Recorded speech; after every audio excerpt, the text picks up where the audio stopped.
Hello बच्चों, आइए इस प्रश्न को देखते हैं। किस स्थिति में कार्बोमिनोहेमोग्लोबिन से CO2 की वियोजित होने लगती है। तो यहाँ पे हमसे बोल रहा है कि किस स्थिति में कार्बोमिनोहेमोग्लोबिन से जो CO2 है वो वियोजित होने लगती है, मतलब CO2 जो है वो टूटने लगती है। विकल्प ए में दे रखा है PCO2 का स्तर उच्च होता है और PO2 का निम्न।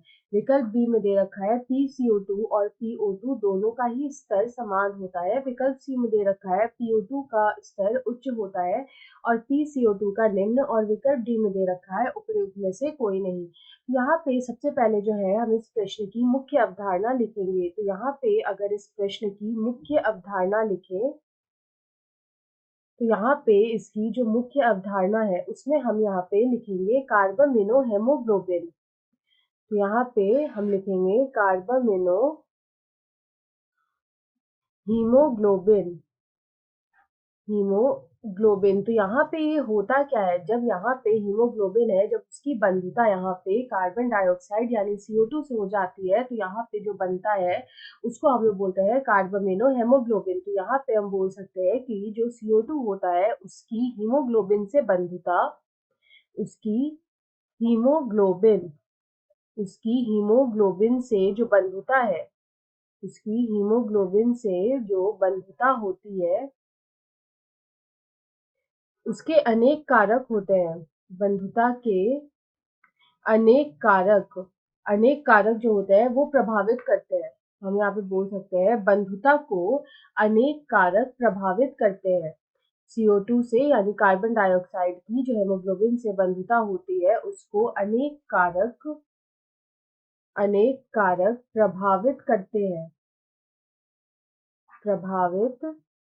हैं। तो यहाँ पे कौन कौन से कारक किस तरह से प्रभावित करते हैं वो हम यहाँ पे देखेंगे। तो यहाँ पे जो सबसे पहला आता है वो आता है यहाँ पे उच्च तापमान। तो जब यहाँ पे तापमान ज्यादा होता है, उच्च तापमान जब यहाँ पे तापमान ज्यादा होता है या फिर हम उसी को बोल सकते हैं उच्च तापक्रम। तो जब यहाँ पे तापमान ज्यादा होता है तो उस स्थिति में क्या होती है कि यहाँ पे जो कार्बन डाइऑक्साइड है उसकी हीमोग्लोबिन से बंधुता बढ़ जाती है। अगर हम यहाँ पे दूसरा कारक देखें तो आता है उच्च पीएच। तो जब यहाँ पे पीएच भी अधिक होता है तो यहाँ पे कार्बन डाइऑक्साइड की बंधुता हीमोग्लोबिन से बढ़ जाती है। तीसरा यहाँ पे आता है निम्न PO2। तीसरा आएगा निम्न PO2। और यहाँ पे जो चौथा आता है वो आता है उच्च PCO2। उच्च PCO2 यानी कि अगर ऑक्सीजन निम्न हो और अगर कार्बन डाइऑक्साइड उच्च स्तर पर हो तो यहाँ पे क्या होगा कि कार्बन डाइऑक्साइड की हीमोग्लोबिन से बंधुता बढ़ जाएगी। लेकिन हमसे यहाँ पे बोल रहा है कि जब कार्बोमिनोहेमोग्लोबिन से CO2 वियोजित होने लगती है तो वो कब होगी।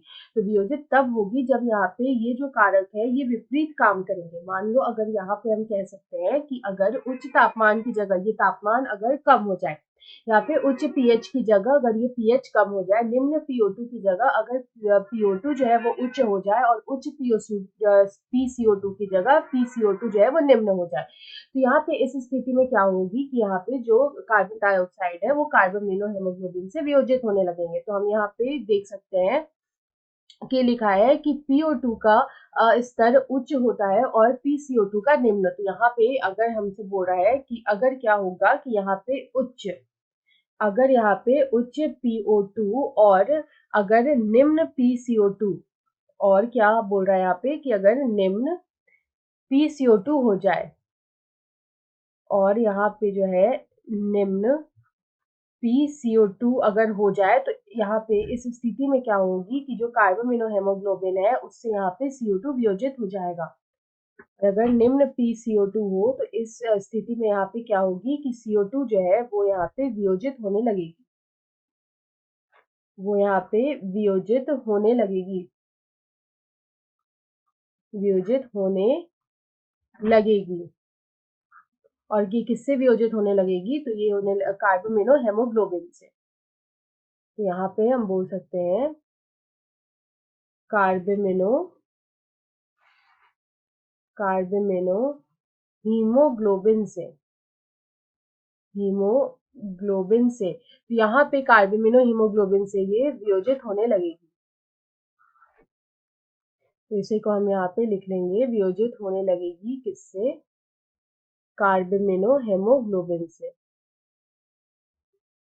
कार्बेमिनो हीमोग्लोबिन से।